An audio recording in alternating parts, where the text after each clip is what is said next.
Okay, magandang araw, boss, madam.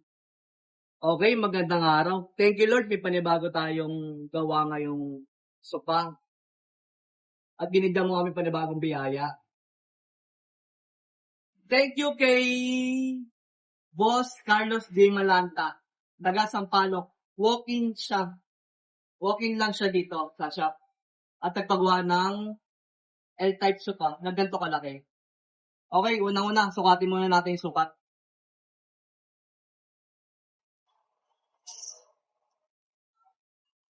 89 inches. 89 inches yung haba. May 29 inches. Ang gusto ni Boss Carlos, left corner yung sopa. Nasa kaliwa daw.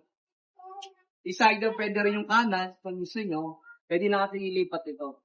Depende sa gusto nyo ipagawa. Okay, dito tayo sa corner.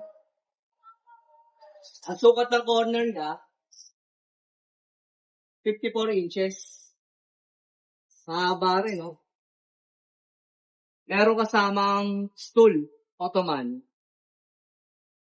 Okay, sa materials muna tayo. Ang pinagawa niyang tela, velvet. Ito yung velvet, oh. Ang gusto niyang kulay black, pero maraming optional dito na kulay. Ang pinili niyang kulay ay black, para daw hindi madumihin. Ito yung velvet. Velvet siya, makinis, oh. Ang gamit pa rin natin, Uratex Foam 4.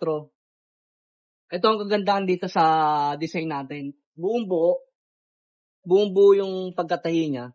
Meron lang ditong tahi dito sa gitna. Malinis, oh. Meron double pasada. Yan. Para hindi agad mapunit yung tela natin. Nilalagyan natin ng double pasada.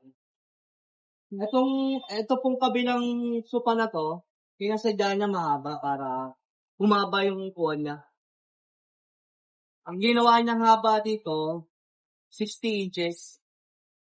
Okay, may 4 na pillow, free, 4 na pillow ito. Kulay black pa rin. Okay mga boss, madam, pwede tayo magpasadya ng L-type sopa.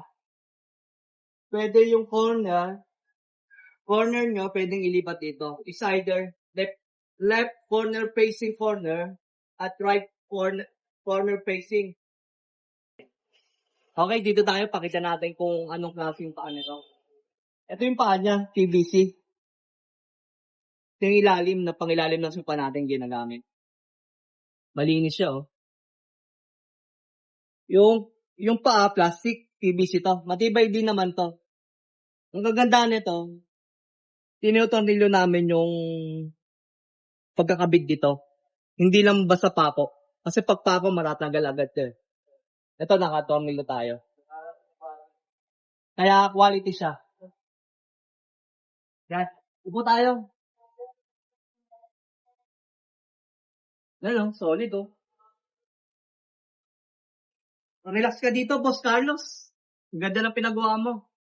Good choice. Velvet, oh. Ganda, oh. Haba. Sarap pag-relax dito, oh. Yan.